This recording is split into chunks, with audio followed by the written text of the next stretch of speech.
नमस्कार दर्शकों, मैं हूं नाविका कुमार और आप जुड़ रहे हैं मेरे साथ सवाल पब्लिक का शो पर। गही शरणागति राम की भव सागर की नाव, रहीमन जगत उद्धार को और न कछु उपाय। भक्ति काल के महान कवि रहीम ने राम के संसार की नाव पार कराने वाला कहा था। उन्होंने कहा था कि संसार में राम के अलावा कोई दूसरा उपाय नहीं है। लेकिन मुस्लिम कवि के इन भावों के उलट राम का नाम क्या आज की राजनीति में धर्म संकट पैदा कर गया है, वो भी उस परिवार के लिए जिसका सरनेम गांधी है, और वो गांधी जिनके लिए राम सब कुछ थे। 22 जनवरी को अयोध्या में रामलला की प्राण प्रतिष्ठा होनी है और राम जन्मभूमि ट्रस्ट की ओर से कांग्रेस संसदीय दल की नेता सोनिया गांधी, कांग्रेस अध्यक्ष मल्लिकार्जुन खड़गे, सीपीएम महासचिव सीताराम येचुरी और दिल्ली के मुख्यमंत्री अरविंद केजरीवाल जैसे विपक्ष के कई नेताओं को निमंत्रण भेजा गया है। राम सबके हैं, राम सब में है। लेकिन आप सभी जानते हैं कि राम के अस्तित्व पर क्या क्या सवाल नहीं उठे और राम मंदिर आंदोलन को क्या क्या नहीं सहना पड़ा। 1990 में कार सेवकों पर गोलियां चलाकर उन्हें ढेर किया गया था। 1992 में बीजेपी की 4 राज्य की सरकारें बर्खास्त की गई थी। मनमोहन सरकार में राम को काल्पनिक बताया गया था और जब सुप्रीम कोर्ट में अयोध्या का मुकदमा आखिरी दौर में था, तब फैसला करने से रोकने की कोशिशें भी हुई। ये मैं क्यों कह रही हूं? मैं 1990 से लेकर 2019 तक की बातें क्यों कह रही हूं?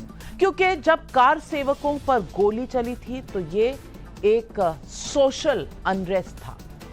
1992 में जब सरकारें डिसमिस हुई थी, बर्खास्त हुई थी, तो ये पॉलिटिकल था। मनमोहन सरकार में राम को जब काल्पनिक बताया गया था तो ये धार्मिक आस्था पर प्रहार था। और सुप्रीम कोर्ट में जब आखिरी दौर में फैसले को रोकने की कोशिश हुई थी तो ये एक न्यायिक दांवपेच था। चौतरफा प्रहार हो रहा था राम के नाम पर। ऐसे में सवाल पब्लिक का यही है कि क्या 2024 के चुनाव के पहले अयोध्या की बिसात पर सोनिया खड़गे धर्म संकट में फंस गए हैं? क्योंकि सोनिया अयोध्या गई तो भी सवाल, ना गई तो भी सवाल। एक तरफ करोड़ों हिंदू मन, दूसरे तरफ वो मुस्लिम वोट बैंक जिन्हें असदुद्दीन ओवैसी जैसे नेता बाबरी का नाम भूलने ही नहीं देते। पब्लिक पूछ रही है, सरयू की धारा क्या उल्टी बहेगी? क्या सोनिया गांधी अयोध्या आएंगी?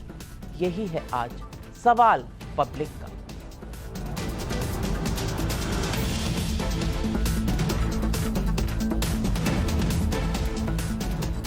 राम मंदिर की प्राण प्रतिष्ठा का मौका बहुत बड़ा है।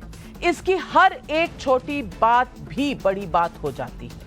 बीजेपी के मंदिर आंदोलन के अगवा रहे लाल कृष्ण आडवाणी को न्योता दिया गया है, लेकिन उसके पहले राम जन्मभूमि ट्रस्ट के महासचिव चंपत राय का ये बयान सुर्खियों में आ गया कि आडवाणी और मुरली मनोहर जोशी अपनी उम्र और स्वास्थ्य को देखते हुए प्राण प्रतिष्ठा कार्यक्रम में शामिल ना हों। इस बीच सोनिया गांधी और मल्लिकार्जुन खड़गे को मंदिर ट्रस्ट का न्योता मिला है। मंदिर ट्रस्ट अगर नहीं बुलाता तो शायद विपक्ष के लिए सांप भी मर जाता और लाठी भी नहीं टूटती। लेकिन अब तो एक ओर मुस्लिम वोट बैंक को साधने का कुआं तो दूसरी ओर हिंदू आस्था के साथ नहीं जुड़ने की खाई। कांग्रेस करेगी क्या? सुनिए सोनिया गांधी को अयोध्या के न्योते पर कांग्रेस नेताओं की प्रतिक्रिया क्या क्या रही। मुझे तो इंतजार है कि महामहिम राष्ट्रपति द्रौपदी मुर्मू जी को इनविटेशन आया या नहीं, पूर्व राष्ट्रपति महामहिम रामनाथ कोविंद जी को इनविटेशन आया कि नहीं आया। ना मुझे निमंत्रण मिला है, ना भी किसी नेता को मिला है। तो निमंत्रण जब आएगा तब उस पर प्रतिक्रिया और बात होगी। ये तो कोई किसी पार्टी का ट्रस्ट तो है नहीं, ये तो नेशनल गवर्नमेंट द्वारा स्थापित। इसमें हमें जाने में क्या आपत्ति है? और सोनिया जी तो बहुत पॉजिटिव इस मामले में, निमंत्रण मिला है, या तो वो जाएंगी या डेलीगेशन हमारा जाएगा। इन नेताओं ने इफ एंड बट वाली प्रतिक्रिया दी। कोई गर्व से ये नहीं कह सका कि क्यों नहीं प्रभु राम के राष्ट्रोत्सव में सोनिया गांधी और मल्लिकार्जुन खड़गे क्यों नहीं जाएंगे। मैं ये बिल्कुल नहीं कह रही कि किस नेता का कार्यक्रम कब और क्या होना चाहिए। कोई नेता अपना कार्यक्रम कब बताएगा ये भी उस पर ही निर्भर है। मैं ये भी नहीं कह रही कि कोई अयोध्या के कार्यक्रम में नहीं गया तो राम विरोधी हो जाएगा। लेकिन सवाल उन प्रभु राम का है जिनके लिए विपक्ष ये तो कहता है कि राम पर किसी का कॉपीराइट नहीं हो सकता, लेकिन साफ स्टैंड लेने से भी हिचकता है। क्या विपक्ष राम मंदिर ट्रस्ट के न्योते पर किसी दुविधा में है? क्या यह दुविधा मंदिर आंदोलन के विरोध में खड़ी की गई पॉलिटिक्स की वजह से है? सुनिए राम मंदिर आंदोलन के खिलाफ कैसे कैसे बयान दिए गए थे पिछले कुछ समय। जब बाबरी मस्जिद का ध्वंस हुआ तो मैंने नानी से पूछा, नानी अब तो आप बड़े खुश हो गए, अब तो आपके भगवान राम का मंदिर बनेगा। कहती है ना बेटा, मेरा राम किसी की मस्जिद तोड़ के ऐसे मंदिर में नहीं बस सकता। ये सही है, मुझे अफसोस है कि मस्जिद जाने में 16 लोगों की जाने मौके पर गए। सभी गृहमंत्री थे, अच्छा जी मेरे खिलाफ बोले लगे, टिप्पणी की खिलाफ करी। हम बोलेंगे खड़े जैसे हुआ वैसे बीजेपी के चिल्लाने लगे मानवता का हत्यारा, मानवता का हत्यारा। क्या अयोध्या में गोली चलती, क्या मैंने कहा कि 16 जाने गई देश की एकता के लिए, 30 जाने जाति को लेकर देश की एकता बता। 22 जनवरी को रामलला की प्राण प्रतिष्ठा की तारीख जैसे जैसे पास आ रही है वैसे वैसे अयोध्या को लेकर मोदी सरकार कमर कस चुकी है। प्राण प्रतिष्ठा के लिए प्रधानमंत्री नरेंद्र मोदी के वहां पहुंचने से पहले उत्तर प्रदेश के मुख्यमंत्री योगी आदित्यनाथ हर छोटी बड़ी तैयारियों का जायजा खुद ले रहे हैं। आज भी योगी आदित्यनाथ अयोध्या के दौरे पे थे। उसके बाद यह सवाल उठता है कि क्या भव्य और दिव्य राम मंदिर 2024 के चुनाव में विपक्ष पर भारी पड़ने वाला है? आज जब सोनिया गांधी से प्राण प्रतिष्ठा के न्योते पर प्रतिक्रिया पूछी गई तो वो सवाल अनसुना कर आगे बढ़ गई। खुद देखिए।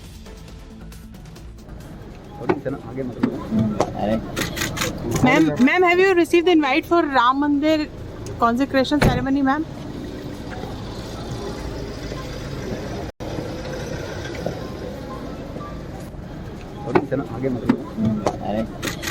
Ma'am, have you received the invite for Ram Mandir consecration ceremony, ma'am?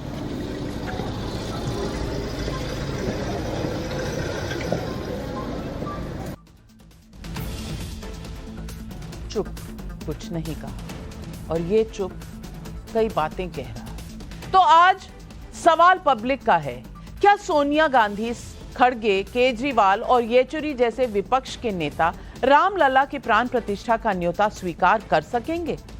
सवाल नंबर 2, क्या अयोध्या का कार्यक्रम विपक्ष के नेताओं के लिए वोट बैंक संकट खड़ा कर गया है?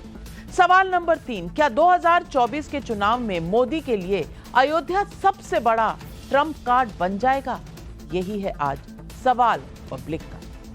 और इन सवालों के जवाब देने के लिए आज हमारे साथ जुड़ रहे हैं बीजेपी के विधायक और राष्ट्रीय प्रवक्ता डॉक्टर शलभ मणि त्रिपाठी, आचार्य प्रमोद कृष्णम, नेता हैं कांग्रेस के, कुछ ही समय में जुड़ेंगे, तहसीन पूनावाला, राजनीतिक विश्लेषक, कांग्रेस पार्टी को सपोर्ट करते हैं, वारिस पठान AIMIM के प्रवक्ता हैं, सीनियर लीडर हैं, हमारे साथ जुड़ रहे हैं, हर्षवर्धन त्रिपाठी वरिष्ठ पत्रकार भी हमारे साथ हैं। तहसीन पूनावाला, सबसे पहले तो मैं आपसे पूछूंगी, अब क्या कांग्रेस पार्टी के नेता कुछ धर्म संकट में आ गए हैं?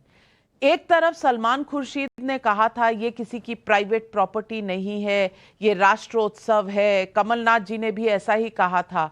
अब तो ये राष्ट्रोत्सव है, सबको बुलाया गया है, नंबर 1। और नंबर 2, जब सबको बुलाया गया है तो सब दुविधा में लग रहे हैं।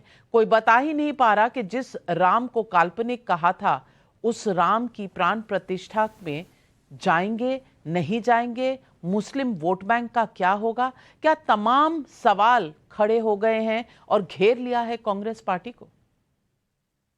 नाविका जी नमस्कार। अव्वल तो मैं हमारे 3 वीर भारतीय सैनिक जो आज शहीद हुए उनको नमन करना चाहता हूँ। बिल्कुल आज भी प्रधानमंत्री जी और गृह मंत्री जी और डिफेंस मिनिस्टर इन पे कोई बातचीत नहीं करेंगे।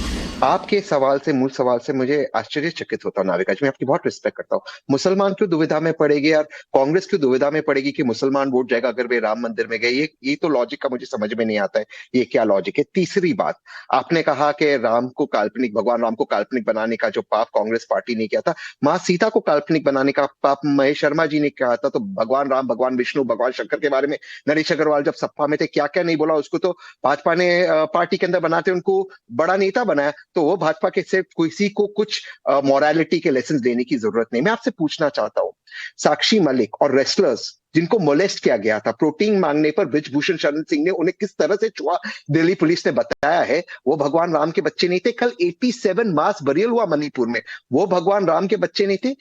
राम मंदिर का इनॉग्रेशन हो रहा है, भगवान राम के प्राण प्रतिष्ठा हो रही है, उसके हम सब उसका स्वागत करते हैं। लेकिन इससे मोदी जी चुनाव जीतेगी, इससे क्या लेना देना है? वो तो सुप्रीम कोर्ट का जजमेंट था।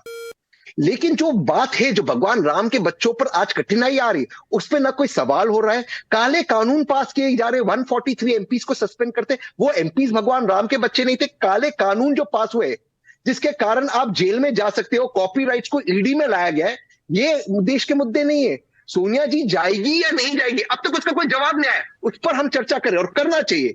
ये मुद्दों पर कोई चर्चा नहीं हो रही है, ये भगवान राम के देश के मुद्दे नहीं है। तहसीन पूनावाला जी, जो राम को काल्पनिक बता रहे थे, राम के बच्चे तो वो भी थे, नहीं थे क्या? नहीं थे। महेश शर्मा जी भी थे। नहीं, महेश शर्मा जी भी है।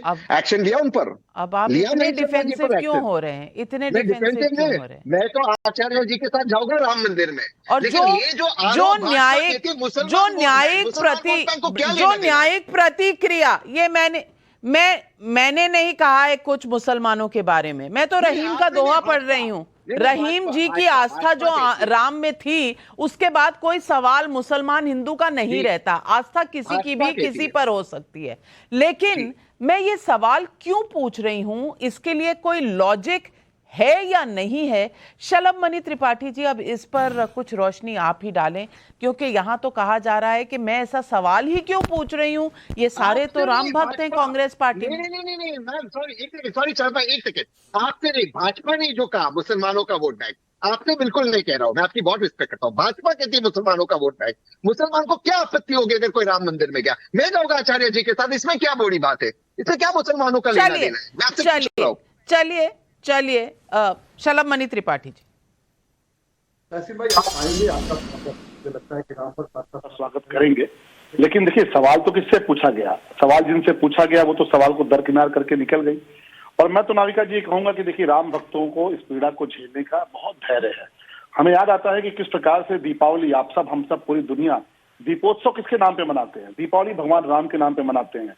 और नाविका जी, उत्तर प्रदेश के लोगों से पूछिए कि जिन भगवान राम के नाम पर पूरी दुनिया दीपावली मनाती है, अपना घर सजाती है, उन भगवान राम का खुद का आंगन दीपावली में सूना रहता था। क्यों? क्योंकि सरकारें अनुमति नहीं देती थी कि एक दिया वहां पर लगाइए। कौन सी सरकारें थी, क्या हमें बताने की आवश्यकता है? समाजवादी पार्टी, कांग्रेस की सरकार है।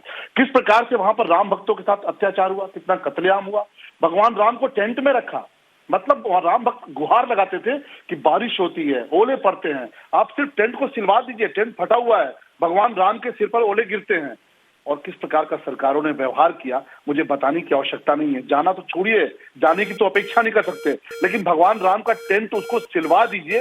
ये गुहार लगाते लगाते भी राम भक्त न जाने कितने शहीद हो गए, और सरकारों ने भगवान राम का टेंट नहीं सिलने दिया। आज वो लोग कैसे स्वीकार कर सकते हैं कि एक राष्ट्र मंदिर बनने जा रहा? प्रधानमंत्री जी ने कहा कि ये राम मंदिर नहीं, राष्ट्र मंदिर है। किस प्रकार का व्यवहार भगवान राम के साथ किया। आपने तो बहुत अच्छी बात बताई कि केवल इतना कहा कि काल्पनिक है। अरे ये क्यों हम भूल जाते हैं? कोई कहते थे कि टॉयलेट बना दो। सोचिए, राम भक्तों के बारे में सोचिए, क्या स्थिति, जहां भगवान राम का जन्म हुआ, हजारों सालों से हमारे पुरखों ने पढ़ाया है, हमारे बाप दादाओं ने पढ़ाया है कि भगवान राम का जन्म हुआ, ये कहते थे वहां टॉयलेट बना दो। कहते थे कोर्ट से फैसला मत आने दो। कपिल सिब्बल जाते थे और कांग्रेस की लीडर की हैसियत में जाते थे और कहते थे कोर्ट से फैसला नहीं आना चाहिए। कितनी पीड़ा झेली है, कितना दर्द झेला है, कितना अत्याचार, कितना अपमान झेला है यहाँ राम भक्तों ने। मुझे तो याद आता है कि हम लोग विद्यार्थी परिषद के कार्यकर्ता थे, हर्षवर्धन जी बताएंगे, अगर आपने कहीं जय श्री राम बोल दिया लाठियों से पीटे जाते थे। अगर केवल जय श्री राम बोलने पर लाठियों से पीटे गए हैं, जेल में बंद किए गए हैं। इस प्रकार का व्यवहार हुआ। मुझे लगता है ये भगवान राम का जो अपने आप में चरित्र है, जिनकी जो मर्यादा है, और ये भगवान राम की लीला है। नमिका जी, मैं आपसे कह रहा हूँ ये भगवान राम की लीला है कि आज जो लोग बहुत इंतजार करते रहे कि राम मंदिर ना बने, देश की गद्दी पर मोदी जी बैठ गए, प्रदेश की कुर्सी पर योगी जी बैठ गए, और भगवान राम का अद्भुत लीला देखिए कि आज जो तमाम सारे राम के खिलाफ बोलते थे वो कह रहे राम हमारे भी हैं। यही तो है राम भगवान की लीला। और देखिएगा बहुत सारे लोग जो नहीं जाएंगे, लोग उनका भी निर्णय लेंगे, और जो जाएंगे ये खुशी का मौका है। मैं तो कहूंगा आपको भी आइए, ये खुशी का मौका है। 550 साल बाद हमें इंसाफ मिलने जा रहा है, हमें न्याय मिलना जा रहा है। हम तो सिर्फ इतना कहेंगे, जय श्री राम। मैं आचार्य प्रमोद कृष्णम जी से पूछूंगी। आचार्य प्रमोद कृष्णम जी, अब तहसीन पूनावाला जी एक फंडामेंटल सवाल खड़ा कर रहे हैं। वो कह रहे हैं कि राम मंदिर का पॉलिटिक्स से क्या लेना देना। अब मुझे समझ नहीं आता कि इतिहास भूल गए हैं, क्या राम मंदिर पूरी तरह से पॉलिटिकल इशू नहीं है? अगर नहीं था तो फिर वो जो राम मंदिर का मूवमेंट हुआ था, जो रथ यात्रा हुई थी, उसको कम्युनल क्यों कहा गया था? बीजेपी की 4 सरकारें क्यों डिसमिस की गई थी, क्यों बर्खास्त की गई थी?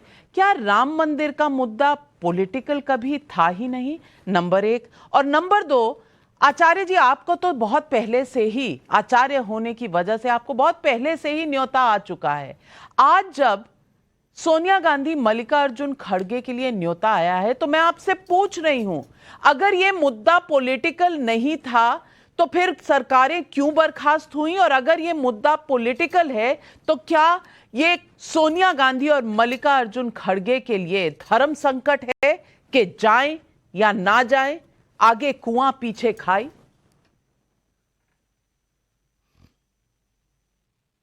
नाविका जी, पहले तो श्री राम जन्मभूमि तीर्थ क्षेत्र जो न्यास है, ट्रस्ट है, उसका आभार हम व्यक्त करते हैं कि उन्होंने कांग्रेस की प्रेसिडेंट और आदरणीय सोनिया गांधी जी को आमंत्रित किया है और पूरे देश में नहीं पूरे विश्व में ये संदेश दिया है कि राम किसी एक पार्टी के नहीं है, राम किसी एक वर्ग के नहीं है, राम किसी एक जाति के नहीं है, राम किसी एक धर्म के नहीं है, राम उनके भी हैं जो राम के नहीं हैं। हम राम जी के, राम जी हमारे हैं, राम सबके हैं और सब राम के हैं। इसलिए कोटि कोटि आभार। और एक निवेदन मैं श्री राम जन्मभूमि तीर्थ क्षेत्र जो न्यास है, जो ट्रस्ट है, मैं उससे करना चाहता हूं और टाइम्स नाउ के इस मंच से करना चाहता हूं, आपके माध्यम से करना चाहता हूं कि तमाम पॉलिटिकल पार्टी के राष्ट्रीय अध्यक्षों को भी आमंत्रित किया जाए।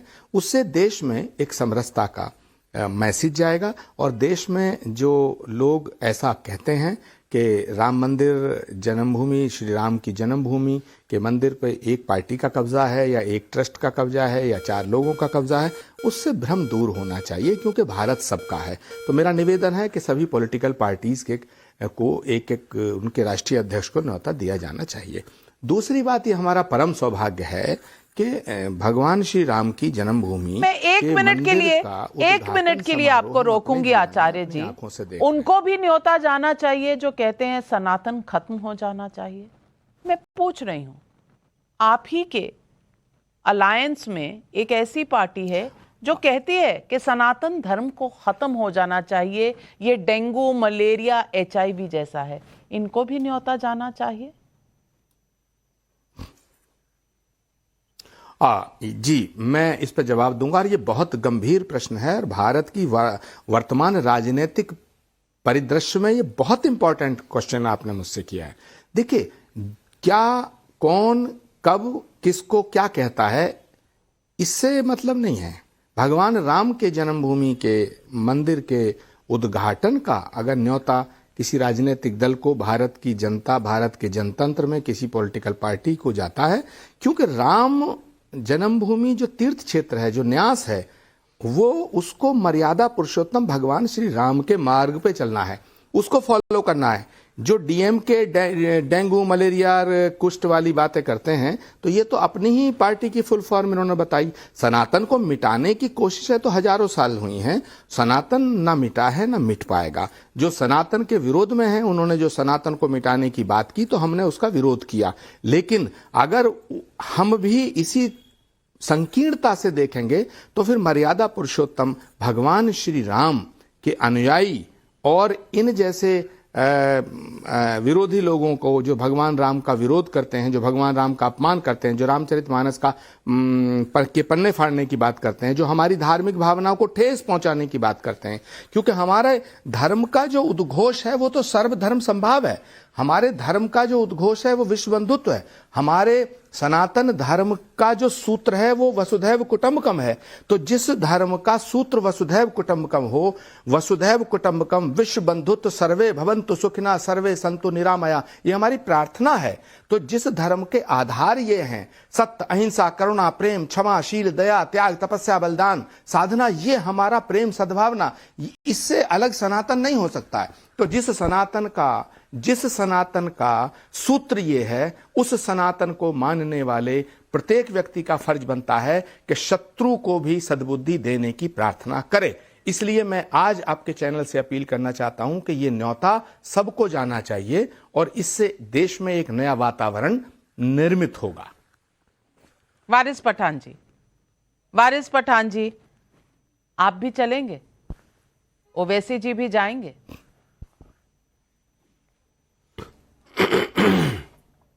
ये नविका जी, एक बार जहां मस्जिद थी, मस्जिद है, ता कयामत तक वहां मस्जिद ही रहेगी। ये मेरा मानना है, मेरा ईमान है, मेरा धर्म है। धोखे से, झूठ बोलकर, गलत हलफनामा डालकर हमारी बाबरी मस्जिद को शहीद कर दिया 6 दिसंबर 1992 के दिन। हमको इसका मलाल था है और हम हमारे आने वाले बच्चों को भी समझाएंगे इस बात को। आप सबका साथ, सबका विकास, सबका विश्वास की बात करते, इस तरह से आप हासिल करोगे। हमारी मस्जिद को तोड़ के आप बना दोगे वहां पर मंदिर, और हमको बोल दोगे जाओ ये एक टुकड़ा आप ले लो, वहां पे मस्जिद आप बना दो 5 एकड़ का जमीन। अरे नविका जी, भारत देश का मुसलमान इतना सक्षम है कि अगर जुम्मा के दिन खाली रुमाल फिरा दिया ना नमाज के बाद में, तो करोड़ों के हिसाब से मस्जिदें बना सकता है वहां पर। हमको जमीन के टुकड़े की लालच नहीं है, हमको नहीं चाहिए, हमको हमारी बाबरी मस्जिद चाहिए थी। अब सियासत कैसी कर रहे हैं ये लोग देखिए, बाबरी मस्जिद पे रुके नहीं। कोर्ट ने फैसला जब दिया ना बाबरी मस्जिद का, शायद त्रिपाठी जी ने उसको पढ़ा नहीं है, वो फैसला आस्था की बुनियाद पे दिया गया, एविडेंस की बुनियाद पे नहीं। कोर्ट ने यूनानिमसली कहा है कि वहां पर हमको कोई प्रमाण ही नहीं मिले थे कि मंदिर को तोड़ के मस्जिद बनाई गई है। कोई प्रमाण ही नहीं मिले वहां पर उन लोगों को जो ये बताए कि मंदिर के नीचे, मस्जिद के नीचे मूर्तियां प्रकट हुई। ये तो कांग्रेस के काल में ताला खोला गया, उसके बाद में बता दिया मूर्तियां प्रकट हो गई, उसके बाद में हलफनामा डाल के आपने इस तरह से धोखे से हमारी मस्जिद को शहीद कर दिया। और आज अब हमको बोल रहे कि वहां पे आइए सबका साथ। चुनाव के पहले पोलराइजेशन कर रही है भाजपा सरकार। पॉइंट ऑफ फैक्ट पर काउंटर आ रहे हैं, पॉइंट ऑफ फैक्ट पर काउंटर आ रहे हैं। शायद एएसआई सर्वे को आप भूल रहे हैं, जिसे सुप्रीम कोर्ट ने आराम से बोलने दिया नविका जी, तो मुझे क्यों नहीं? तो पॉइंट ऑफ फैक्ट, अरे सरकार ने तो मेरा छीन लिया मस्जिद, आप क्यों मेरा बोलने का अल्फा छीन रहे हो? पॉइंट ऑफ फैक्ट तो सबके टाइम नहीं था, आचार्य जी के टाइम, शलभ मणि तहसीन के टाइम। मैं तो एक्चुअली वो इंसान जिसके साथ धोखा हुआ है। नहीं, धोखा हुआ ये फैक्ट नहीं हो सकता। पहले तो मेरी बात तो रखने दो, फिर उनको मालूम पड़ेगा ना काउंटर कर रहे हैं, एनकाउंटर कर रहे हैं। फैक्ट तो ये है कि जजमेंट सुप्रीम कोर्ट का था और उस पर क्या एविडेंस नहीं थी, सिर्फ आस्था के नाम पर ही ये जजमेंट आया था। शलभ मणि त्रिपाठी जी, देखिए मुझे लगता है कि वारिस साहब उन्होंने कहा है। अरे सुनिए वारिस साहब, नाराज मत होइए, सुन लीजिए। कई बार क्या होता है कि कुछ सच लोग स्वीकार नहीं करना चाहते, उनको पता है कि सच है, उसको स्वीकार नहीं करना चाहते। मुझे लगता है कि वारिस पठान साहब ने ऑनरेबल कोर्ट का फैसला ठीक से पढ़ा नहीं है। एएसआई का जो सर्वे हुआ, उस सर्वे में स्टैब्लिश हुआ, आप जिसको बार बार बाबरी मस्जिद कहते हैं, दरअसल वो राम मंदिर था। वो राम मंदिर था, है और आने वाले 1000 लाख सालों तक वारिस भाई राम मंदिर रहेगा। अब आप बाकी कहते रहिए, आप उसको बाबरी मस्जिद कहते रहिए, दुनिया भर की चीजें कहते रहिए, कभी बाबरी मस्जिद नहीं थी। राम मंदिर को ढहा के जिस प्रकार से वहां पर एक ढांचा खड़ा करने का प्रयास किया गया था, एएसआई का सर्वे हुआ, देश के बड़े बड़े जो विद्वान न्यायाधीश हैं, चाहे वो हाई कोर्ट के रहे हो, चाहे वो सुप्रीम कोर्ट के रहे, वो बैठे और हम सब बाबा साहब भीमराव अम्बेडकर जी का जो संविधान है उसको मानते हैं। वारिस पठान साहब, आप मानिए न मानिए, बाबा साहब भीमराव अम्बेडकर जी का जो संविधान है वो इस बात के क्या आदेश देता अच्छा, है? एक मिनट, अभी मेरी को बात रखने मिलेगा। ऑनरेबल सुप्रीम कोर्ट ने जो निर्णय दिया है, त्रिपाठी इसका जी, मतलब कि आप नहीं मानते, सुनिए, आप इसका मतलब कि सुप्रीम कोर्ट के निर्णय को नहीं मानते, आप बाबा साहब के संविधान को नहीं मानते, सुनिए, तो ये आपकी अपनी अपनी मजबूरी हो सकती है, अपने कारण हो सकते हैं। लेकिन वारिस भाई, वो मैं फिर कह रहा हूं, एक सेकंड सुन लीजिए, फिर कह रहा हूं कि वो राम मंदिर था, राम मंदिर है, राम मंदिर ही रहे।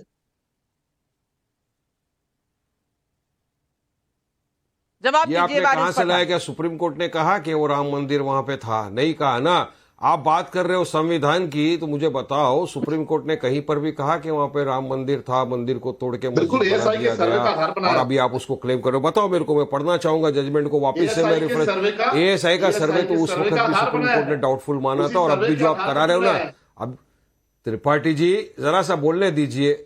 आप बोलते रहेंगे कैसा चलेगा? बोले।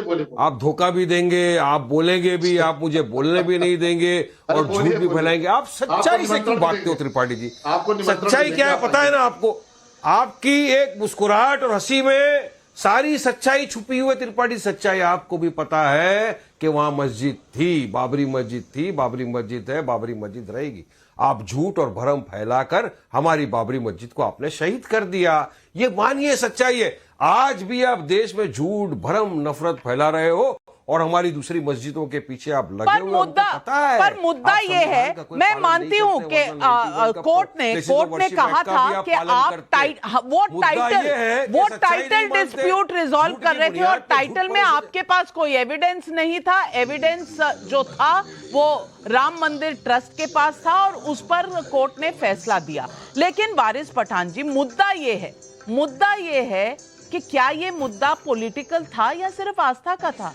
क्या इसमें कोई पॉलिटिक्स नहीं थी? और हर्षवर्धन त्रिपाठी जी, मैं वापस वहीं जाती हूं जहां से तहसीन पूनावाला ने ये डिबेट शुरू की कि इसका वोट से क्या ले देना, ये पॉलिटिक्स से कैसे कनेक्टेड है, और क्या ये कांग्रेस पार्टी के लिए धर्म संकट पैदा करता है कि नहीं?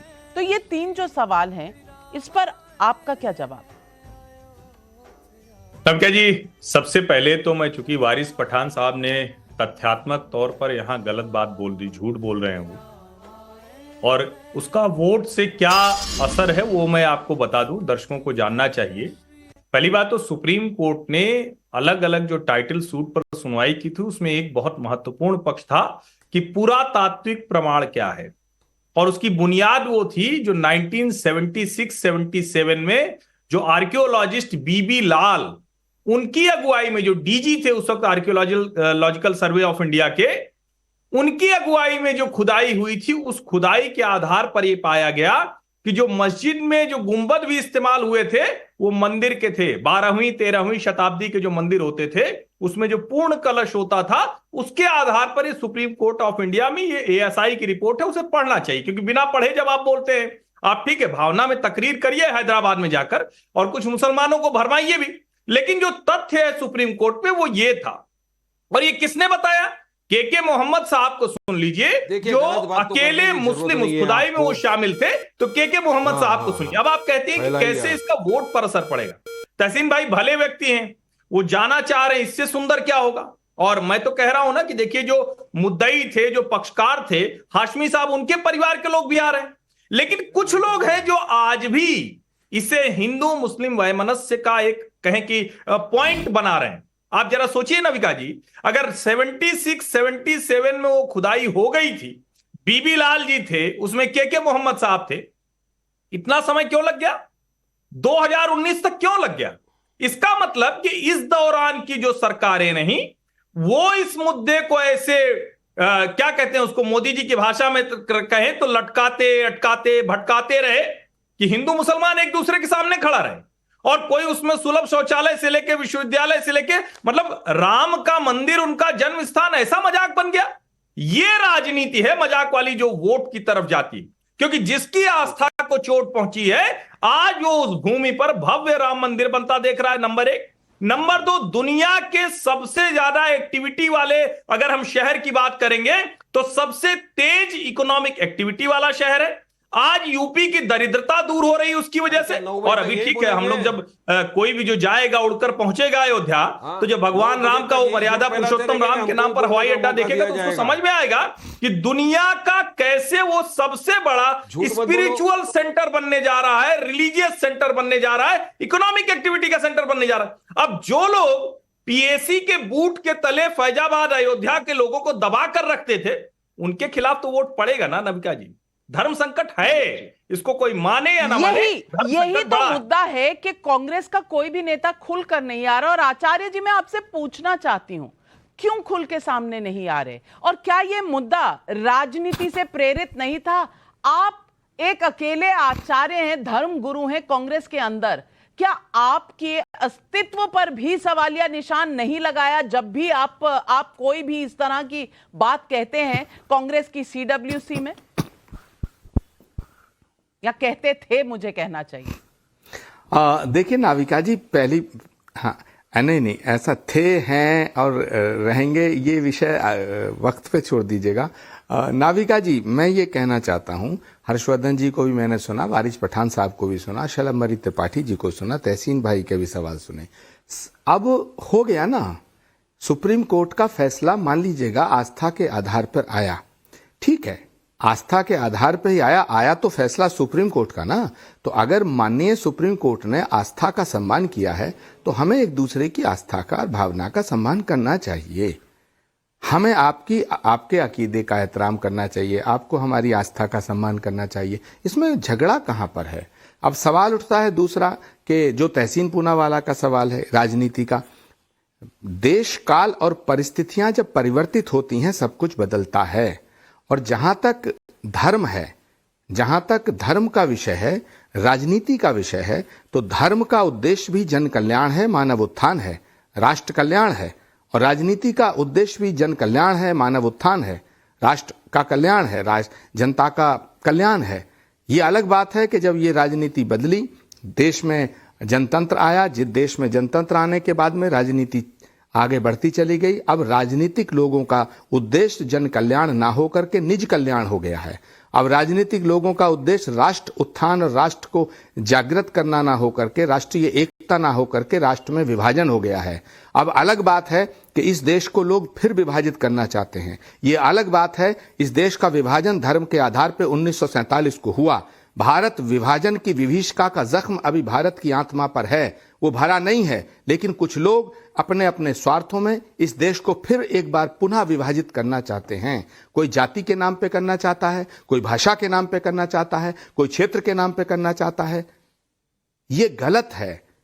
जातियों में, वर्गों में और भाषा के आधार पे भारत को विभाजित नहीं करना चाहिए। मैं हाथ जोड़ के सबसे निवेदन करना चाहता हूं। निवेदन कर रहे हैं ये आप अपनी ही पार्टी कांग्रेस से निवेदन कर रहे हैं, क्योंकि जाति जनगणना, जाति के मुद्दे को तो उठाया कांग्रेस पार्टी ने है, और कांग्रेस पार्टी ने ही राम के अस्तित्व पर भी सवालिया निशान लगाया था। आप आचार्य जी बच क्यों रहे हैं जवाब देने से पहले कि क्या सोनिया गांधी और मल्लिकार्जुन खड़गे जाएंगे अयोध्या, या जाने में उनके सामने कोई धर्म संकट है? देखिए नाविका जी, सोनिया जी को आमंत्रित किया गया है, इसके लिए मैं आभार प्रकट कर रहा हूं। खड़गे जी को आमंत्रित किया गया, इसके लिए मैं आभार प्रकट कर रहा हूं। मैं सभी राजनीतिक दलों को न्योता देने की बात कर रहा हूं, ये आग्रह कर रहा हूं। और मैं आज ये कहना चाहता हूं कि जिसको भगवान श्री राम की जन्मभूमि के मंदिर के उद्घाटन का निमंत्रण मिला है, ये उसके जीवन का परम सौभाग्य है। क्योंकि सैकड़ों साल, सदियां बीत गईं, वो आंखें बंद हो गईं, कितनी ही आंखें बंद हो गईं इस दृश्य को देखने के लिए। और ये हमारे जीवन का सबसे बड़ा सौभाग्य है। सबका, ये भारत का उत्सव मनाना चाहिए। इसीलिए मैं कहना चाहता हूं, फैसला आ चुका है। वारिस पठान साहब से भी मैं कहना चाहता हूं कि दिवाली में जैसे शिरकत की जाती है, ईद में हम खुशी मनाते हैं, वैसे ही भगवान श्री राम की जन्मभूमि के मंदिर के उद्घाटन समारोह का आप भी उत्सव मनाइए। ये हमारी प्रार्थना है आपसे, ये हमारा निवेदन है, ये हमारी गुजारिश है और हमारी तवक्को भी है। फैसला आपका है, पर भारत की एकता के लिए, इस देश की इंटीग्रेशन के लिए, नेशनल इंटीग्रेशन के लिए ये बड़ा जरूरी है। शर्मनी त्रिपाठी जी, आचार्य जी जवाब देने से भाग क्यों रहे हैं? क्यों नहीं कह रहे कि कांग्रेस के लिए ये धर्म संकट है, जो वो भी जानते हैं, क्योंकि इसमें राजनीति है, वोट बैंक पॉलिटिक्स है जुड़ी हुई, क्या ये सब हमारी कल्पना है? अब आचार्य जी वैसे ही निशाने पर है, नाविका को बेहतर तरीके से जानती हैं कि आचार्य जी के साथ जो कांग्रेस पार्टी में हो रहा है, क्यों हो रहा है, उसके पीछे क्या कारण है। मुझे लगता है कि पूरी कांग्रेस पार्टी में एक प्रमोद जी ही एक आचार्य के तौर पर हम सबको एक धर्म गुरु के तौर पर नजर आते हैं और हम सब बहुत सम्मान करते हैं, क्योंकि कई मौकों पर इन्होंने हमेशा एक ऐसी बात की जो बात एक नेशनल इंटरेस्ट की बात होती है।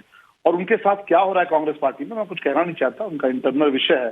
तो अब ऐसे में क्या करेंगे? नेशनल टीवी पर उठा के नाविका कुमार सवाल पूछ रही है, तो वह भी ऐसे सवाल पूछ रही है कि जिसका जवाब आचार्य जी को पता तो है, पर मुझे लगता है कि उनके लिए दे पाना बहुत धर्म संकट की बात होती है। और ऐसे धर्म संकट कई बार होते हैं, राजनीतिक लोगों के समक्ष कई बार ऐसे संकट होते हैं। और मैं तो सिर्फ इतना जानता हूं कि देखिए, इस देश के लोगों ने देखा है, और खास तौर पे मुझे कहना नहीं चाहिए, किसी को बुरा नहीं लगना चाहिए, कुछ भी जो इतिहास में हुआ है वो छुप नहीं सकता और ओपन फोरम पे उसको लेकर बात होनी चाहिए। कांग्रेस पार्टी में, समाजवादी पार्टी में, बहुजन समाज पार्टी ने क्या किया भगवान राम के साथ, ये नाविका जी किसी से छुपा नहीं है। जो कुछ भी हुआ है देश के लोगों ने देखा है, देश के लोगों को याद है, ऐसा नहीं कि याद नहीं है। और अगर याद नहीं होता तो 2014 के बाद से देश में इतना बड़ा परिवर्तन नहीं होता।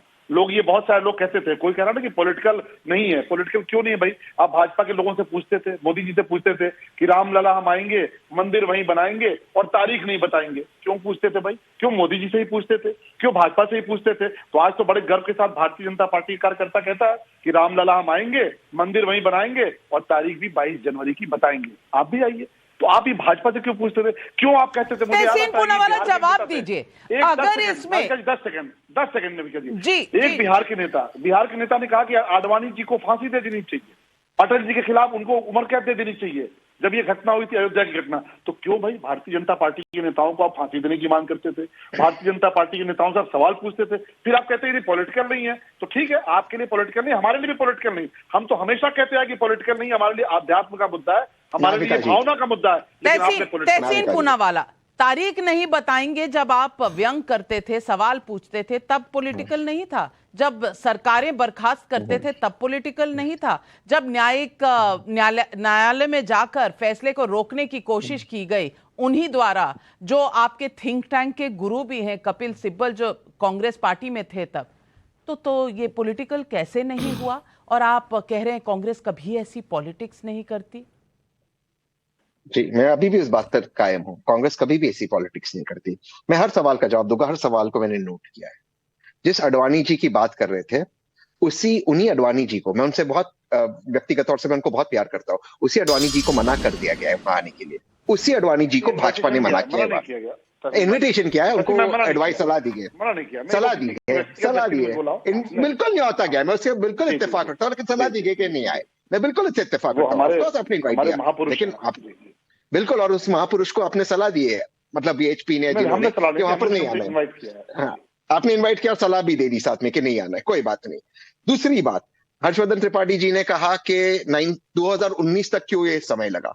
बीच में अटल बिहारी वाजपेयी जी की भी सरकार थी, आपने उनका नाम लिया था, शर्मनी त्रिपाठी जी, तो क्या उनका भी कोई मोटिव था कि यह मंदिर नहीं बने? तीसरी बात आपने कहा, आचार्य जी ने कहा विभाजन की बात नहीं होनी चाहिए। मैं बिल्कुल आचार्य जी से इत्तेफाक रखता हूँ, नहीं होनी चाहिए। और मणिपुर में क्या हो रहा है? वो भगवान राम के बच्चे नहीं, वहां विभाजन इस वक्त हमारे देश का नहीं हो रहा। चौथी बात पे कहता हूँ, हर सवाल तो 1984 में जो हुआ था वो राम के बच्चे नहीं थे। नहीं, ये तो आप कोई भी अनकनेक्टेड चीज ले आइए। मैं नहीं कर रहा, मैं तो कह रहा हूँ उसी राजीव गांधी जी ने ताले खोले थे, उसी राजीव गांधी जी की सरकार ने ताले खोले थे, वहां पर आप श्रेय क्यों नहीं देते इस बात को? और जाति जनगणना की बात की आचार्य जी ने, मैं उनके सामने सर झुकाता हूँ। क्या भाजपा उसको अपोज करती है? क्या भाजपा उसको अपोज करती है?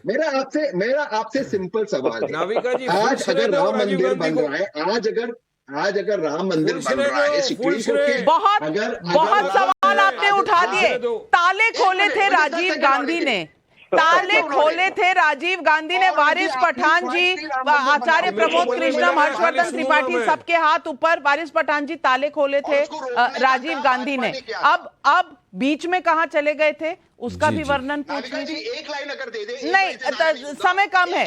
वारिस पठान जी। जी जी बिल्कुल, मैंने सबको सुना। मंदिर के ताले खोले रोकने का काम भाजपा ने नाविका जी, आज तो ऐसा लग रहा है कि 5:1 हो गया है। आप 5 लोग एक जगह हो, मैं अकेला रह गया हूं, मगर मैं अकेला हिम्मत है सबको जवाब देने की। अब तो आचार्य जिनकी मैं बहुत इज्जत करता हूं, वो भी आत्मकला बीजेपी के पक्ष में चले गए हैं, वो भी आस्था की बात करने लग गए हैं, वो भी आस्था की बात कर रहे हैं। आचार्य जी, मेरी भी आस्था का सवाल है, मेरी भी आस्था की कभी फिक्र कर लो। मैं भी इस देश का नागरिक हूं, हमने भी जाने गवा ये देश की आजादी के लिए, हमारे लोग भी शहीद हुए, तब जाके देश आजाद हुआ। देखिए अभी इनको खामोश रखिए, देखिए अच्छी बात नहीं है, अच्छी बात नहीं है, पत्रकार को खामोश रखिए प्लीज। अब बात नंबर 2 नाविका जी, अभी तहसीन ने बहुत बड़ी बात बोल दी। मैं तो चाहूंगा कि पूरी कांग्रेस पार्टी इससे सहमति तो रखती होगी, रखती है भी, मगर ओपन में आके बोलना चाहिए अब तो इनको कि राजीव गांधी ने ताले खोले, राजीव गांधी ने ताले खोले, ये झगड़ा शुरू हुआ तब से। ताले खोल के बताया, नीचे मूर्तियां प्रकट हो गई रात के अंधेरे में, और उसके बाद क्या हुआ, हलफनामा दाखिल किया और हमारी बाबरी मस्जिद को धोखे से शहीद कर दिया। दूसरों को कहा कि राजनीति मत करो। चाहूंगा कांग्रेस आस्था के लिए ताले खोले गए थे हर्षवर्धन त्रिपाठी जी ने, ताले खोले। ताले क्यों खोले गए थे? बोलिए। और ताले खोलने के बाद कहां चले गए थे? नविका जी, पहली बात तो ये कि वो वहां के जिला न्यायालय का निर्णय था, लेकिन दोनों में फर्क है। राजीव गांधी उसके जरिए राजनीतिक लाभ लेना चाहते थे। भारतीय जनता पार्टी की 4 राज्यों की सरकार राम मंदिर पे चली गई, फिर भी वो इससे हिले नहीं। दोनों में बेसिक फर्क है। एक है सिर्फ राजनीतिक लाभ के लिए कोई आस्था, कोई उसकी वजह से नहीं, मैं चाहता हूं कांग्रेस का एक कार्यकर्ता इस बात को जाकर हर मुसलमान को बोले, और यही वजह है कि राजीव गांधी ने ताले खोले, इसका उनको गर्व और हमारी बाबरी मस्जिद को कांग्रेस की हिम्मत होती है। और शायद यही वजह है कि सोनिया गांधी जी का सबसे बड़ा धर्म संकट है कि वो वहां जाएंगी। मैं बोलना चाहूंगा नाविका जी, बिल्कुल सबसे बड़ा धर्म संकट है। पब्लिक के सवाल है।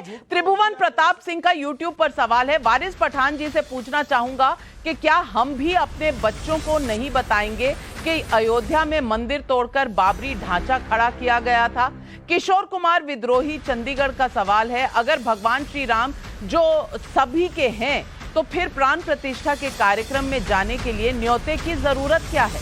मिथिलेश कुमार सिन्हा का दरभंगा बिहार से सवाल है, कमलनाथ जैसे नेता कहते हैं कि अयोध्या का ताला राजीव गांधी ने खुलवाया, फिर सोनिया गांधी को प्राण प्रतिष्ठा को निमंत्रण नहीं स्वीकार करना चाहिए, नहीं तो राजीव गांधी की आत्मा को ठेस नहीं पहुंचेगी। मानिक दास का यूट्यूब पर सवाल है, अयोध्या के सवाल पर तहसीन मणिपुर क्यों पहुंच जाते हैं? अब आचार्य जी सवालों के भी जवाब दे दीजिए और आप ये बता दीजिए कि आप हिचकिचा क्यों रहे हैं? मेरे को जवाब देना तो 10 मिनट में मैं आऊंगी। वारिस भाई, आपको छोड़कर कहां जाऊंगी? 10 मिनट नहीं, आ रही हूं। आचार्य जी के बाद आप ही के पास आ रही हूं। आचार्य जी पहले। मुझे मत भूलना नाविका जी। देखिए नाविका जी, पहली बात तो एक बहुत बड़ा सवाल वारिस पठान जी ने उठाया कि आचार्य जी को हमारी भी आस्था का सम्मान करना चाहिए। वारिस भाई, आस्था का सम्मान करना नहीं चाहिए, हम तो करते हैं, हमने किया है। हमने डंके की चोट पे ये कहा है कि भगवान राम को हम मानते हैं, वो हमारी आस्था के आधार हैं, लेकिन पैगंबर मोहम्मद साहब जितने मुसलमानों के हैं उतना उनका एहतराम हम भी करते हैं। मेरी तो नज्म है, नबी जितने तुम्हारे हैं नबी उतने हमारे हैं। और कितनी बार मुझे इसको कहने पर कितना क्रिटिसिज्म झेलना पड़ा जब मैं ये कहता था कि आज के नबी जितने तुम्हारे हैं नबी उतने हमारे हैं। तो आधे लोग कहते थे आचार्य प्रमोद कृष्णम तो मुल्ला हो गए, आचार्य प्रमोद कृष्णम मुल्लाचार्य हो गए, आचार्य प्रमोद कृष्णम शुक्राचार्य हो गए। लेकिन ये हमारा खुला दिल है कि हम पैगंबर मोहम्मद साहब का एहतराम करते हैं। मगर आपसे भी मेरी ये तवक्को है कि जैसे मैंने कहा कि नबी जितने तुम्हारे हैं नबी उतने हमारे हैं, वैसे आप भी कहिए कि राम जितना तुम्हारे हैं राम उतना हमारे हैं। अगर आप ये बात कहेंगे कि राम जितना तुम्हारे हैं राम उतना हमारे हैं, तो एक नया भारत बनेगा और वो भारत बहुत सशक्त होगा। मैं इसलिए गंभीरता से बात कर रहा हूं। वारिस पठान जी, ये आपको कहना चाहिए। वारिस पठान जी, ये आपको किसने बोल दिया कि हम राम, ये आपको किसने बोल दिया है कि राम जी की कोई इज्जत नहीं करता? चलिए बताइए मेरे तो को। बोल दीजिए। अरे हम लोग राम जितने तुम्हारे हैं राम उतने हमारे हैं। लेटेस्ट में आए हुए ये लोगों से नफरत है। आचार्य जी ने बड़ा राम दिल जी के दिखाया, नाम आप ही ही के के ऊपर लोग सियासत कर रहे हैं। मैं तो बोलता हूं हमेशा, मैं तो इनको हमेशा बोलता हूं, देखो दीवानो तुम ये काम ना करो, राम जी का नाम बदनाम ना करो, राम जी के ये नाम पे अलग लोग बात सियासत कर है, रहे ये हैं। अलग बात है। राम जी ये से कह वारिस दीजिए पठान कि इधर राम से उधर जा रहे हैं। तुम्हारे हैं, राम उतने सब हमारे इज्जत हैं। करते हैं, सब रिस्पेक्ट करते हैं, हर एक के रिलीजियस, हर एक के रिलीजियस। बल्कि नाविका जी ये कहने पे कई बार शलभमणि त्रिपाठी जी ने भी मुझ पर हमला किया था, मैं फिर भी ये कहता था। मगर आज वारिस पठान राम मंदिर का जो राम जन्मभूमि का मंदिर है उसका उद्घाटन हो रहा है। वारिस उसके लिए पठान जी तो खुशी कभी मनानी चाहिए आपको। कहते नहीं, राम का नाम JSR कहते हैं, उनको तो जय श्री राम कहने में दिक्कत है। शलभमणि त्रिपाठी जी नहीं, वारिस पठान जी तो गणपति के उत्सव में भी गए थे, मुझे याद है। और गणपति बाप्पा मोरिया बोलने पर क्या हुआ था वो भी पूछ लीजिए शलभमणि त्रिपाठी जी। लेकिन राम मंदिर के इस उद्घाटन का स्वागत करना चाहिए। नहीं सब देखिए नाविका जी, आपने सामने देख लिया हमारे आचार्य जी का सेकुलरिज्म और हमारे जो भाई है उनका सेकुलरिज्म। आप देख लीजिए कितनी धर्मनिरपेक्षता की बात करते हैं। और यही कारण नाविका जी, जब पीढ़ियां इस पर चर्चा करती है ना कि हमारा जो यही सॉफ्ट हमेशा रहा है हिंदुत्व, उसी का कारण है कि अफगानिस्तान से घटते हुए हम जम्मू तक आ गए। और ये जो वारिस पठान साहब हैं, इनका जो चरमपंथ है वही बताता है बार बार कि वो बाबरी था, बाबरी है, बाबरी रहेगा। लेकिन वारिस साहब, मैं आपको बताना चाहता हूं कि भगवान राम का मंदिर था, है और आगे भी रहेगा। और जो एक दर्शक ने कहा है, बहुत अच्छी बात कही कि आप जब ये बताएंगे तो हम भी अपनी पीढ़ियों को बताएंगे कि किस प्रकार से भगवान राम का मंदिर तोड़ा गया था, किस प्रकार से भगवान राम के घर को अंधेरे में रखा गया था, किस प्रकार से वहां पर गोलियां चलवाई गई थी और किस प्रकार से लड़ाई करके पूरे समाज ने कांग्रेस ने ताला। मैं सिर्फ इतना कहना चाहूंगी कि वारिस पठान जी एक तबके के नेता हैं, उनकी बात कह रहे हैं, शायद उनकी राय ये होगी हर मुसलमान को उसी चश्मे से देखा जाए, ऐसा भी शायद सही नहीं होगा। लेकिन मैं ये भी कहूंगी कि अगर कोई ये कहना चाहता है कि राम के नाम पर इस देश में राजनीति नहीं हुई, तो फिर शायद वो किसी और देश की बात कर रहा है। बीते 3.5 दशक की राजनीति में अयोध्या का मुद्दा गूंजता रहा है। प्रधानमंत्री नरेंद्र मोदी 1991 के समय से जब राम मंदिर का एक पूरा मूवमेंट शुरू हुआ, उसमें संयोजक थे इसके। इसलिए 22 जनवरी 2024 की तारीख राजनीति के कैलेंडर से बाहर रखा नहीं जा सकता। लेकिन मेरा मानना है कि यह तारीख राजनीति को जोड़ने वाली तारीख होनी चाहिए, ना कि बांटने वाली। इसके लिए बीजेपी भी कोशिश करे और सोनिया गांधी जैसे नेता भी इसके लिए खुले मन से प्रयास करें। वारिस पठान जी से मेरी बहुत गुजारिश रहेगी कि दिल बड़ा करें। सुप्रीम कोर्ट का वर्डिक्ट आ चुका है, अब मान लें, आगे बढ़ें, क्योंकि कल हमारा है, आने वाला कल हमारा है। और आने वाले कल में इस भारत में और भारतीयों में कहीं कोई दीवारें नहीं होनी चाहिए। आज सवाल पब्लिक का शो पर बस इतना ही। लेती हूं आपसे इजाजत। तमाम अपने पैनलिस्ट का भी धन्यवाद करती हूं। नमस्कार।